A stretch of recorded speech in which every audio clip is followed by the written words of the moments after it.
In Gyeongju, a historic city known for its ancient palaces and quiet temples, a meeting of strategic weight unfolded that could reshape the dynamics of Northeast Asia. South Korea's newly elected President Lee Jae Myung hosted Chinese President Xi Jinping for a state summit, the first visit by a Chinese leader to South Korea in over a decade. The setting was far from ceremonial. For Lee, elected in a surprise snap election just months earlier, the summit carried a defining test: to balance Seoul's deepening alliance with Washington while maintaining stable ties with Beijing. Against the backdrop of renewed tensions with a nuclear-armed North Korea, Lee sought China's help in reviving dialogue with Pyongyang, a move signaling his intent to shift regional diplomacy from confrontation to cautious engagement. President Xi's arrival came after the Asia-Pacific Economic Cooperation (APEC) summit, where the world's leading economies, including the United States, China, and Japan, pledged renewed cooperation amid rising global trade and security challenges. For Xi, who has rarely traveled abroad in recent years, the visit underscored Beijing's growing interest in shaping the post-pandemic regional order. At the start of his meeting with Lee, Xi reaffirmed that China viewed South Korea as an inseparable cooperative partner, signaling Beijing's desire to preserve strategic influence on the Korean Peninsula even as Seoul edges closer to Washington. Xi's language reflected a nuanced recalibration, an acknowledgement of shared economic interdependence, but also an implicit reminder that China remains central to any resolution involving North Korea. Lee Jae Myung, who came to power in June following a turbulent political year in Seoul, has promised to pursue a pragmatic foreign policy, strengthening the U.S. alliance while avoiding unnecessary friction with China. His administration has also sought to ease tensions with North Korea through dialogue and incremental confidence-building measures. During his meeting with Xi, Lee reportedly emphasized that recent high-level contacts between Beijing and Pyongyang had created favorable conditions for renewed engagement. He expressed hope that both South Korea and China could capitalize on this window of opportunity by coordinating diplomatic efforts to resume stalled talks with North Korea. His comments reflected the delicate diplomacy Seoul now faces, relying on China's influence over Pyongyang while navigating Washington's expectations for deterrence and sanctions enforcement. China's role in the North Korean equation remains pivotal. As Pyongyang's most important trading partner and political ally, Beijing has historically acted as both a stabilizing and enabling force on the peninsula.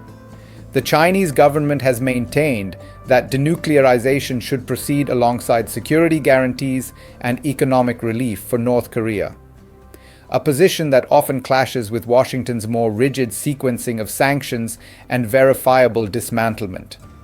For South Korea's Lee administration, leveraging China's ties with Pyongyang may offer the only viable path toward reviving dialogue, especially after years of diplomatic stalemate. However, such outreach comes with risks. Beijing's growing rivalry with Washington means any visible coordination between Seoul and Beijing could draw scrutiny from the United States, particularly as it continues to strengthen trilateral cooperation with Japan and South Korea through frameworks like Camp David agreements. Despite Seoul's diplomatic optimism, Pyongyang remains dismissive. In a statement released through its state media, North Korea derided denuclearization efforts as an unrealistic Anne's pipe dream, reaffirming its stance that nuclear weapons are central to its national defense. The regime under Kim Jong-un has conducted a record number of missile launches in recent years, while also deepening military cooperation with Russia, including reports of potential arms transfers to support Moscow's war in Ukraine. For Lee, this hardening posture underscores the urgency of rebuilding communication channels before tensions spiral further. His proposal for a phased approach, beginning with a freeze on nuclear development and limited economic engagement, mirrors strategies attempted by past South Korean administrations, though with little long-term success.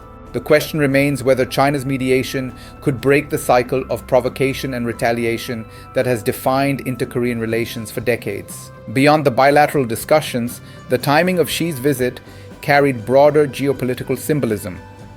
Just days earlier, US President Donald Trump and Xi had met on the sidelines of the APEC summit, agreeing to de-escalate trade tensions that have strained the global economy for years. Their meeting allowed Xi to reassert China's diplomatic visibility after months of Western criticism over its alignment with Russia and its policies in the South China Sea. In contrast, Trump's abrupt departure from Seoul following his meeting with Xi allowed the Chinese leader to dominate headlines at the APEC summit, a diplomatic win that reinforced Beijing's regional narrative of stability and partnership. For Seoul, hosting Xi immediately afterward positioned South Korea as a bridge between Washington and Beijing, a role that has historically proven both advantageous and precarious. At the APEC summit itself, leaders from 21 Pacific Rim nations issued a joint declaration reaffirming the importance of economic cooperation and sustainable growth. The statement acknowledged that the global trading system continues to face significant challenges, reflecting the lingering effects of US-China trade disputes and disruptions to global supply chains.